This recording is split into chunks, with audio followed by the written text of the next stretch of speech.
I often hear people saying, well, I'm not going to change because the government isn't doing anything. And I also hear people sort of comparing themselves with other people and saying, well, they're driving big cars, why should I give up my lifestyle? I mean, what would you say to people like that?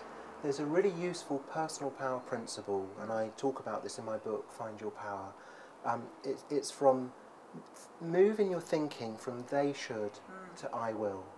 Because if you're always thinking they should, it's very easy to get stuck in the place of resentment and complaint. You know, there's lots of things I think that President Bush should do and Tony Blair should do and a long list of other people and heads of all these multinational companies, but I'm not them. The thing that I've got most ability to influence is what I do. And so when I move from they should to I will, it doesn't mean that I stop having ideas about what they should do, but I look at what I can do to influence that.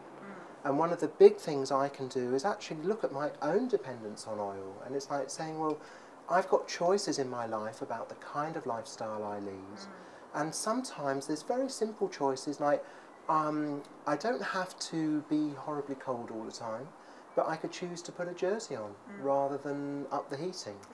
I do have central heating and I really appreciate it, but it's also about choosing. I chose to get double glazing installed and looking at insulation, and it's about moving into energy awareness. So just as a lot of people have money awareness, they look at where they spend their money, we need to have energy awareness where we look at where we spend our energy and be much more sensitive about it, because there's a limited pot of certainly fossil fuel energy, and at the moment we're having a massive binge, and if you think of 10 generations, it's like all of that oil is being used up within a few generations in a way that won't leave very much for not even the great-grandchildren, but the grandchildren of today, and even people who are children today.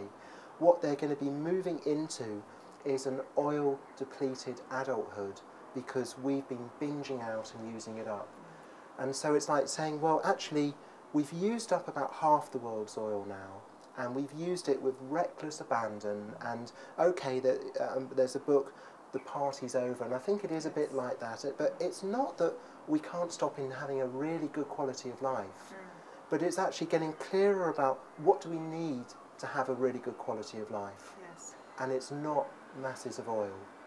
So we need to use well what we've got left so that oil continues to be around for the children and grandchildren of today. But also, I think of it as we've got a window in time to choose what to do with the oil that's left. And if we choose to use that energy resource to build and construct renewable resources, then what happens is that we leave a positive legacy for future generations rather than leaving a trashed planet and a nightmare.